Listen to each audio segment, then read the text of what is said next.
অবশ্য পুনর্জন্ম হেবা পাইছে ଭିତରେ ତାହାକୁ କରିଲେ ବୁଝିବ ଜଳ ଏବଂ ଆତ୍ମାର ବିଳାସ ରହେଲେ କେହି ଈଶ୍ୱରଙ୍କ ରାଜ୍ୟ ଦେଖିପାରେ ନାହିଁ।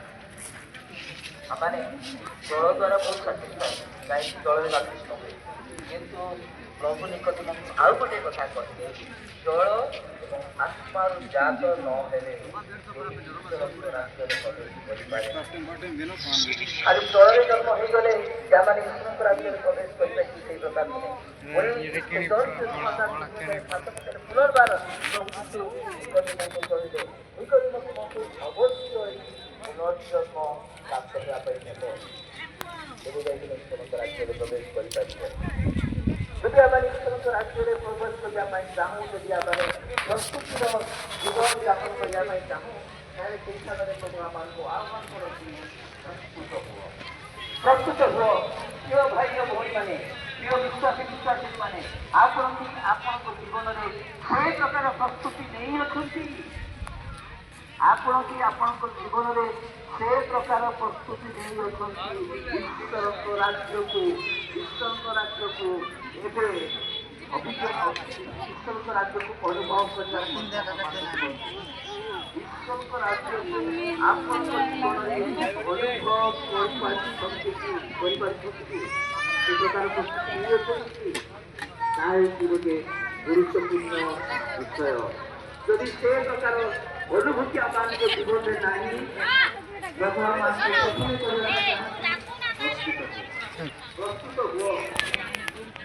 ପ୍ରସ୍ତୁତ ହୁଅ। ଈଶ୍ୱରଙ୍କ ସମୟ କେତେବେଳେ ଆସିବ ସେଥିପାଇଁ ପ୍ରସ୍ତୁତ ହୁଅ। ଈଶ୍ୱରଙ୍କ ରାଜ୍ୟ ଅଲରେଡି ଆମମାନଙ୍କ ମଧ୍ୟରେ ଅଛି।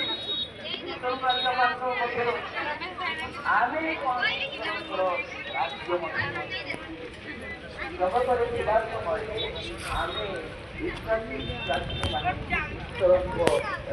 ମଧ୍ୟରେ ଅଛି।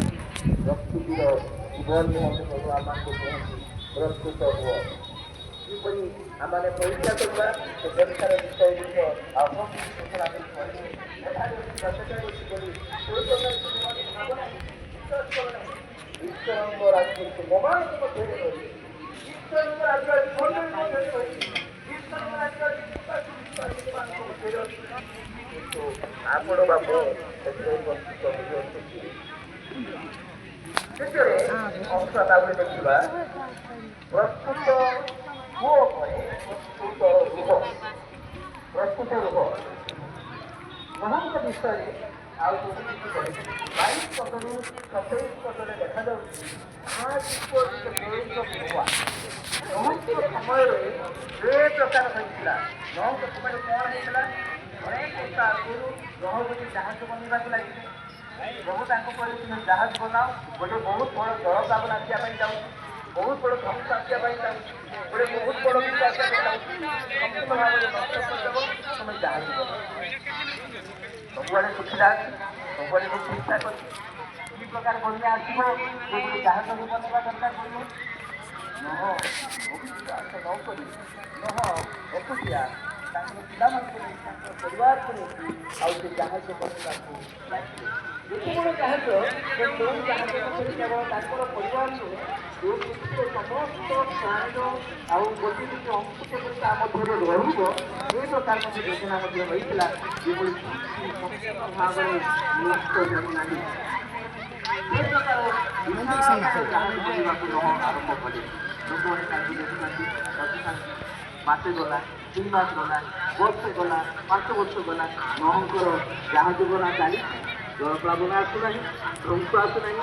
ନହ କହିଛନ୍ତି ଲୋକମାନଙ୍କୁ ଯେ ଏ ପ୍ରକାର ଧ୍ୱଂସ ଆସିବ କିନ୍ତୁ ନହଙ୍କ ସମୟରେ ଏ ପ୍ରକାର ହୋଇଥିଲା କିନ୍ତୁ ଶେଷରେ କ'ଣ ହେଲା 22 ପଦରେ କ'ଣ ଲେଖାଯାଉଛି 22 ପଦ ଲେଖାଯାଉଛି ସେମାନଙ୍କୁ କହିଲେ ଏପରି ସମୟ ଆସିବ ଯେତେବେଳେ ମନୁଷ୍ୟ ପୁତ୍ରଙ୍କର ଦିନଗୁଡ଼ିକ ମଧ୍ୟରେ ଗୋଟିଏ ଦିନ ଦେଖିବାକୁ ବାଞ୍ଛା କରିବ କିନ୍ତୁ ଦେଖିବ ନାହିଁ।